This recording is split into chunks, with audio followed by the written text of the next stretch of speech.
সুপ্রিয় শিক্ষার্থী বন্ধুরা, সিলেট ডিভিশনাল অনলাইন স্কুলের পক্ষ থেকে সবাইকে জানাচ্ছি স্বাগতম। তোমাদের সাথে আছি আজকে আমি অপু চন্দ্রদেব, সহকারী শিক্ষক, রাগিব রাবেয়া উচ্চ বিদ্যালয় কলেজ। তাহলে শিক্ষার্থী বন্ধুরা, সময় নষ্ট না করে আমরা চলে যাচ্ছি আজকের ক্লাসে। তোমরা যারা ধারাবাহিকভাবে ক্লাস করছো তোমরা জানো যে আমি নবম দশম শ্রেণীর রসায়নের তৃতীয় অধ্যায় পদার্থের গঠন অধ্যায়টি নিয়ে আলোচনা করছি। তো গত পর্বে কিন্তু আমরা আলোচনা করেছিলাম বোরের পরমাণু মডেল নিয়ে। আজকে আমরা এই বোরের পরমাণু মডেলটির কিছু সীমাবদ্ধতা নিয়ে আলোচনা করার চেষ্টা করব। আশা করি ক্লাসের শেষ পর্যন্ত আমার সাথেই থাকবে এবং আজকের ক্লাসটি তোমরা খুব ভালোভাবে উপভোগ করবে। তাহলে প্রিয় শিক্ষার্থী বন্ধুরা, আমরা আর সময় নষ্ট না করে চলে যাচ্ছি আজকের ক্লাসে। তোমরা এই বোর্ডে আঁকা দুটি চিত্রের দিকে একটু লক্ষ্য করো। আচ্ছা, কি দেখতে পাচ্ছ তোমরা? মনে করো এই যে এটা হচ্ছে প্রথম কক্ষপথ, এটা হচ্ছে দ্বিতীয় কক্ষপথ, যা বোর পরমাণু মডেলে তার বিস্তারিত বর্ণনা দিয়েছেন। নিউক্লিয়াস থেকে নিকটবর্তী যে কক্ষপথটি আছে এটিকে আমরা প্রথম কক্ষপথ বলতে পারি, এরপরেরটিকে আমরা দ্বিতীয় কক্ষপথ বলতে পারি। এখানে একটু লক্ষ্য করো প্রিয় শিক্ষার্থী বন্ধুরা, যে 2 নম্বর কক্ষপথ থেকে একটি ইলেকট্রন প্রথম কক্ষপথে আসছে। আচ্ছা, তোমরা কি জানো যদি কোনো ইলেকট্রন দ্বিতীয় কক্ষপথ থেকে প্রথম কক্ষপথে আসে, অর্থাৎ উচ্চতর কক্ষপথ থেকে নিম্নতর কক্ষপথে আসে, তখন কি হবে? এখানে একটা বর্ণালী রেখা তো সৃষ্টি হবেই, তার সাথে সাথে এখানে শক্তির নির্গমন ঘটবে। এই যে শক্তির নির্গমন, যেটাকে আমি এই চিহ্ন দ্বারা প্রকাশ করেছি, এই শক্তির নির্গমন তখনই ঘটবে যখন কোনো ইলেকট্রন উচ্চ শক্তি স্তর থেকে নিম্নতম শক্তি স্তরে চলে আসবে। আবার এই চিত্রটির দিকে লক্ষ্য করো, কি দেখতে পাচ্ছ তোমরা? এখানে অবশ্যই তোমরা একটু খেয়াল করলে দেখতে পারবে ইলেকট্রন নিম্ন কক্ষপথ থেকে উচ্চতর কক্ষপথে চলে আসছে। অর্থাৎ এটা ছিল n=1, এটা ছিল n=2। তাহলে এখানে প্রথম কক্ষপথ থেকে ইলেকট্রন দ্বিতীয় কক্ষপথে চলে এসেছে। যদি এরকম আসে তখন কি হবে একটু চিন্তা করে দেখো। এখানে যদি নিম্নতর কক্ষপথ থেকে যদি উচ্চতর কক্ষপথে আসে ইলেকট্রন, তাহলে কিন্তু এখানে শক্তির শোষণ ঘটবে। তাহলে প্রিয় শিক্ষার্থী বন্ধুরা, এই চিত্রে আমরা দেখতে পেলাম শক্তির নির্গমন, আর এই চিত্রে কি দেখতে পাচ্ছি? শক্তির শোষণ। এই যে শক্তির শোষণ এবং নির্গমন ঘটবে, এই শোষণ এবং নির্গমন ঘটার সাথে সাথে এদের মাঝে একটি বর্ণালী রেখা সৃষ্টি হবে। অর্থাৎ এরকম করে বা এরকম করে একটি বর্ণালী রেখা সৃষ্টি করবে। এখন এই মডেলের কি সীমাবদ্ধতা হতে পারে? তো পরবর্তীতে বিজ্ঞানীরা গবেষণা করে দেখেছেন যে এই যে তথ্যটা আছে, প্রথম কক্ষপথ থেকে দ্বিতীয় কক্ষপথে যাবে, দ্বিতীয় কক্ষপথ থেকে প্রথম কক্ষপথে আসলো, এই তথ্যের উপর গবেষণা করে ওনারা দেখতে পেরেছেন যে এটি শুধুমাত্র এক ইলেকট্রন বিশিষ্ট পরমাণুর ক্ষেত্রে প্রযোজ্য, অর্থাৎ হাইড্রোজেনের ক্ষেত্রে প্রযোজ্য। এবং এই যে বর্ণালী সৃষ্টি হয় একাধিক ইলেকট্রন পরমাণুর ক্ষেত্রে, যখন একাধিক ইলেকট্রন কক্ষপথ পরিবর্তন করে তখন এখানে একাধিক বর্ণালী সৃষ্টি হওয়ার কথা, কিন্তু দেখা যায় যে একাধিক ইলেকট্রন স্থানান্তর হলেও মাত্র একটি মাত্র বর্ণালী সৃষ্টি হয়েছে। তাহলে এখানে সীমাবদ্ধতা হলো, প্রথম ক্ষেত্রে হলো এক ইলেকট্রন বিশিষ্ট পরমাণুর ক্ষেত্রে শুধুমাত্র এটি বিবেচনা করা যায়, যা একাধিক ইলেকট্রনের ক্ষেত্রে প্রয়োগ করা যায় না। আবার দেখা যায় একাধিক ইলেকট্রনের ক্ষেত্রে যদি এরকম ঘটে, একাধিক বর্ণালী সৃষ্টি হওয়ার কথা কিন্তু একটি মাত্র বর্ণালী সৃষ্টি হয়। এই বিষয়ে নিলস বোর কিছু কিন্তু ওনার মডেলে বলেননি। তাহলে এটি হলো বোর পরমাণু মডেলের সীমাবদ্ধতা। আরেকটি সীমাবদ্ধতা হলো, বোর পরমাণু মডেল কিন্তু বলেছেন যে কক্ষপথ সবসময় বৃত্তাকার হবে। কিন্তু প্রিয় শিক্ষার্থী বন্ধুরা, এই যে উনি বলেছেন বৃত্তাকার কক্ষপথ হবে, কিন্তু পরবর্তীতে দেখা যায় যে উপশক্তিস্তর বা কক্ষপথগুলো উপবৃত্তাকার পথে ঘোরাফেরা করে। তাহলে এই যে উপবৃত্তাকার পথে ইলেকট্রন ঘুরে এই বিষয়ে উনি কিছু বলেননি। তাহলে এই ছিল বোরের সীমাবদ্ধতা। শিক্ষার্থী বন্ধুরা, এখন আমরা দেখব যে শক্তি স্তরের ইলেকট্রন বিন্যাস। নিলস বোর কিন্তু তার মডেলে কোন কক্ষপথে কতটি ইলেকট্রন থাকবে সেটা একদম ফিক্সড করে বলে গিয়েছেন। ওনার এই তথ্য অনুসারে আমরা দেখব যে এই নির্দিষ্ট কক্ষপথসমূহে ইলেকট্রন কেমন করে সাজানো থাকে। প্রিয় শিক্ষার্থী বন্ধুরা, আমরা যদি বোরের এই মডেলটির দিকে লক্ষ্য করি তাহলে দেখতে পারবো এটি হচ্ছে প্রথম কক্ষপথ, যাকে আমরা n=1 দ্বারা প্রকাশ করি। এটি হচ্ছে দ্বিতীয় কক্ষপথ, এটি হচ্ছে তৃতীয় কক্ষপথ, এটি হচ্ছে চতুর্থ কক্ষপথ। যথাক্রমে আমরা 1, 2, 3, 4 দ্বারা বুঝালাম। আবার আমরা ইংরেজি অক্ষর দ্বারা যদি বোঝাতে চাই তাহলে আমরা বলতে পারি K shell, L shell, M shell, N shell. তো নিলস বোর কিন্তু এই কে সেলে কতটি ইলেকট্রন থাকবে, এল, এম, এন সেলে কতটি ইলেকট্রন থাকবে বলে গিয়েছেন। তো ওনার যে তথ্যটি, এই তথ্য অনুযায়ী বিষয়টি ছিল এরকম যে নিউক্লিয়াস থেকে নিকটবর্তী কক্ষপথসমূহকে যথাক্রমে 1, 2, 3, 4 বা ইংরেজি অক্ষর কে, এল, এম, এন দ্বারা প্রকাশ করা হবে এবং এগুলোকে আমরা কি বলি বলতো, অরবিট বলি। হ্যাঁ, এগুলাকে উনি নামকরণ করেছেন অরবিট। এখন এই যে কক্ষপথগুলো আছে, এই কক্ষপথগুলোতে কতটি ইলেকট্রন থাকবে তার জন্য কিন্তু উনি একটি সূত্র বলে গিয়েছেন। প্রিয় শিক্ষার্থী বন্ধুরা, তোমরা কি জানো সেই সূত্রটি? বলো তো কি হতে পারে? ঠিক ধরেছ, এই সূত্রটি হলো 2n²। এই সূত্রটি কেমন করে এই ইলেকট্রন সংখ্যাগুলোকে সমর্থন করে আমরা একটু দেখি। এখন আমরা যদি একটু লক্ষ্য করি যে n=1, তার মানে প্রথম কক্ষপথ। এই প্রথম কক্ষপথে আমরা যদি এই সূত্রটা প্রয়োগ ঘটাই তাহলে 2 × 1² = 2। তার মানে প্রথম কক্ষপথে ইলেকট্রন থাকবে কয়টি? 2টি। আবার আমরা যদি n=2 বসাই তাহলে বলো তো দেখি কি হবে? তোমরা এবার নিজেরা বলো কি হতে পারে। এই n এর জায়গায় 2 হবে, তাহলে 2 × 4 × 8। তাহলে এই পরের কক্ষপথে সর্বোচ্চ কতটি ইলেকট্রন থাকবে? 8টি। 1, 2, 3, 4, 5, 6, 7, 8। প্রিয় শিক্ষার্থী বন্ধুরা, আমরা অবশ্যই লক্ষ্য করতে পেরেছি যে এই ইলেকট্রনগুলো কিন্তু জোড়ায় জোড়ায় দেওয়ার চেষ্টা করব। যদি জোড়ায় না দিতে পারি তবে সিঙ্গেল দেব। তারপরে আমরা n= যদি 3 বসাই তাহলে আমরা এখন n= যদি 3 বসাই তাহলে কি হবে? 2 × 3²। তাহলে 2 × 9 = 18। তাহলে পরের কক্ষপথে ইলেকট্রন কতটি থাকবে? 18।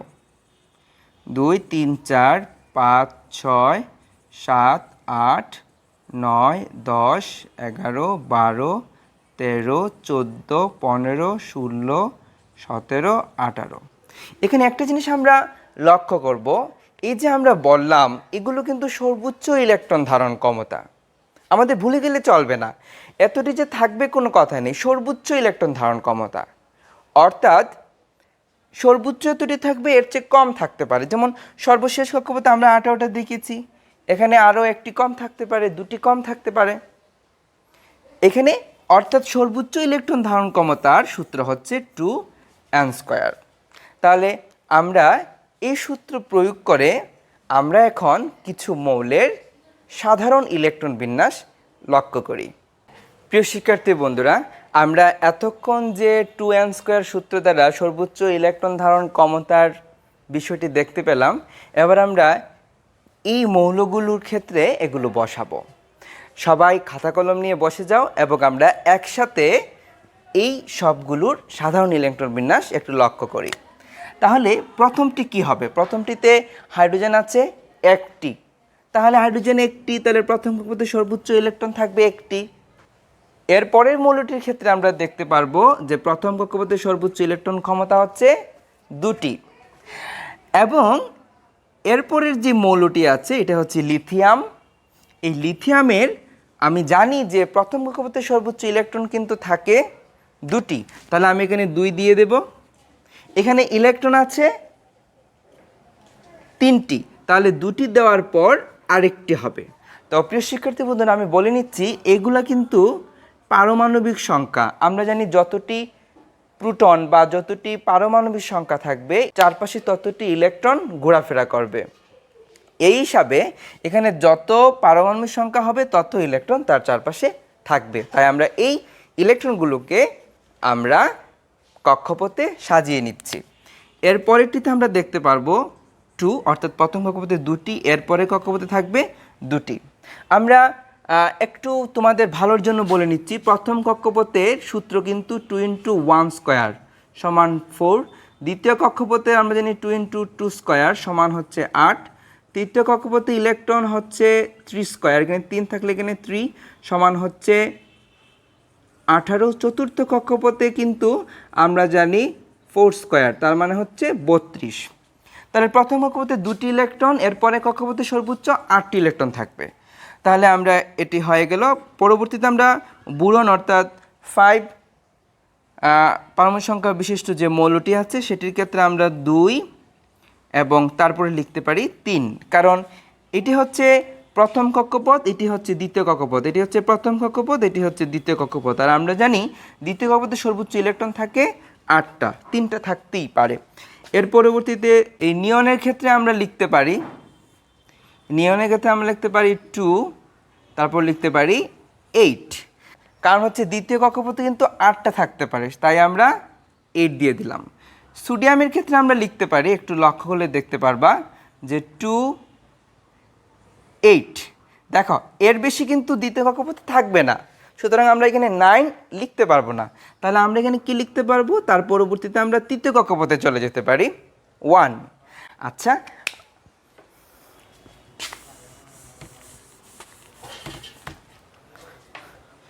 এর পরবর্তীতে দেখো প্রথম কক্ষপথে 2টি, পরের কক্ষপথে 8টি, এরপরে কক্ষপথে কিন্তু তৃতীয় কক্ষপথে কিন্তু আমরা জানি 18টি ইলেকট্রন থাকতে পারে, তাই এখানে 2 দিতে পারে। একইভাবে এখানে 3, এখানে 4, এখানে 2, 8, 5, এখানে 2, 8, 6, এখানে দেখো 2, 8, 7, আর এখানে আমরা লিখতে পারি 2, 8, 8। প্রিয় শিক্ষার্থী বন্ধুরা, আমরা কিন্তু এইভাবে সাধারণত ইলেকট্রন বিন্যাস আমরা করতেই পারি। তাহলে প্রিয় শিক্ষার্থী বন্ধুরা, আমরা কিন্তু খুব সহজে দেখলাম যে শক্তি স্তরের ইলেকট্রনগুলার সাধারণভাবে কিভাবে, অর্থাৎ এই কক্ষপথগুলোতে কিভাবে সাধারণভাবে ইলেকট্রন থাকতে পারে। শিক্ষার্থী বন্ধুরা, আমরা কিন্তু এতক্ষণ জেনেছি যে এই যে পরমাণু মডেল, এর বাইরে এরকম কক্ষপথ থাকে, প্রথম কক্ষপথ, দ্বিতীয় কক্ষপথ, এরকম তৃতীয় কক্ষপথ, কিংবা তারপরে আরও কক্ষপথ থাকে। তাহলে এই কক্ষপথগুলোতে ইলেকট্রন থাকে। এখন এখানে ঘটনা হচ্ছে এই কক্ষপথের ভিতরে আবার কিছু কক্ষপথ থাকে যেগুলোর গঠন হচ্ছে উপবৃত্তাকার। এই কক্ষপথগুলোকে কি বলা হয়? এই কক্ষপথগুলোকে কিন্তু অরবিট বলা হয় না, এই কক্ষপথগুলোকে বলা হয় অরবিটাল, অথবা বাংলায় বলা হয় উপশক্তি স্তর। এই যে উপশক্তি স্তরগুলো আছে এগুলোর নাম কি হতে পারে? যেমন এগুলোর নাম হতে পারে S, P, D, তারপর হবে F। তাহলে প্রিয় শিক্ষার্থী বন্ধুরা, যাই হোক না কেন, এই যে S, P, D, F অরবিটালগুলো আছে, এই অরবিটালগুলোকে আমরা উপশক্তি স্তর বাংলায় বলবো। এখন এই যে S, P, D, F আছে, এগুলো কিন্তু উপশক্তি স্তর। এই যে এটি হচ্ছে প্রধান শক্তি স্তর, তো প্রধান শক্তি স্তরে n = 1, এটা হচ্ছে n = 2, এটা হচ্ছে n = 3। তো এই যে কোন শক্তি স্তরে কতটি উপশক্তি স্তর থাকবে এটি কিন্তু ফিক্সড করা, এবং এটি নির্ভর করে L এর মানের উপরে। একটু বলে নেই আমি, এই Lটা কি? Lটা হচ্ছে উপশক্তি স্তর প্রকাশক একটি বর্ণ। ইংরেজি বর্ণ এল দ্বারা প্রকাশ করি উপশক্তি স্তরকে। তোমরা যখন একটু উচ্চতর ক্লাসে উঠবে, অর্থাৎ উচ্চ মাধ্যমিক পড়াশোনা করবে, তখন কিন্তু তোমরা এই বিষয়ে বিস্তারিত ধারণা লাভ করবে। আর তোমাদের ক্লাস 9-10-এ সামান্য কিছু বিষয় নিয়ে আলোচনা করা হয়েছে। তো আমি একটু বলে নিচ্ছি তোমাদের, এই যে এল এর মানটা নির্ভর করে প্রধান শক্তি স্তরের উপরে। তাহলে শিক্ষার্থী বন্ধুরা, এখানে এল এর মান কিন্তু এই যে প্রধান কক্ষপথ আছে এন এর মানের উপর নির্ভর করবে। কেমন করে নির্ভর করবে আমরা একটু লক্ষ্য করি। তাহলে এটি বোঝার জন্য আমাদেরকে আরেকটা জিনিস বুঝতে হবে, যখন এন এর মান 1 হবে তখন কিন্তু এল এর মান হবে n-1 অর্থাৎ 0। অর্থাৎ এল এর মানটি সবসময় এই এন এর মানের চেয়ে 1 কম হবে। আবার আমরা দেখতে পাচ্ছি এই যে এন এর মান যদি 2 হয় তাহলে এল এর মান হবে 1, মানে 1 কম হবে। আমি আবার বলছি যে n-1। এখানে দেখো এন এর মান যদি 3 হয় এল এর মান হবে 2, সর্বোচ্চ মান যাকে বলে। এখন প্রিয় শিক্ষার্থী বন্ধুরা, আমরা এখন এই বিষয়টি সম্পর্কে আরেকটু বিস্তারিত জ্ঞান লাভ করার চেষ্টা করব। সবাই আমার সাথে থাকো। শিক্ষার্থী বন্ধুরা, একটু লক্ষ্য করো, এখানে এই যে n সমান আমি 1 দিয়েছি, n সমান যখন 1 দেব তখন আমি l সমান কি দিব? l সমান লিখব 0, কারণ আমি আগেই বলেছি এখানে যা হবে তার চেয়ে 1 কম হবে। ঠিক আছে, তাহলে আবার এখানে দেখো n সমান যদি 2 দিই, অর্থাৎ দ্বিতীয় কক্ষপথের কথা চিন্তা করি, তাহলে এখানে কি হবে 0, 1। অর্থাৎ সবসময় l এর মানটা এখান থেকে 1 কম হবে, 0 থেকে 1 কম পর্যন্ত। তাহলে n সমান যদি 3 হয় তা আমি l এর মান দিব 0, 1, 2। কারণ 3 হবে না, কারণ এখানে 1 কম হবে। n সমান 4 হলে 0, 1, 2, 3।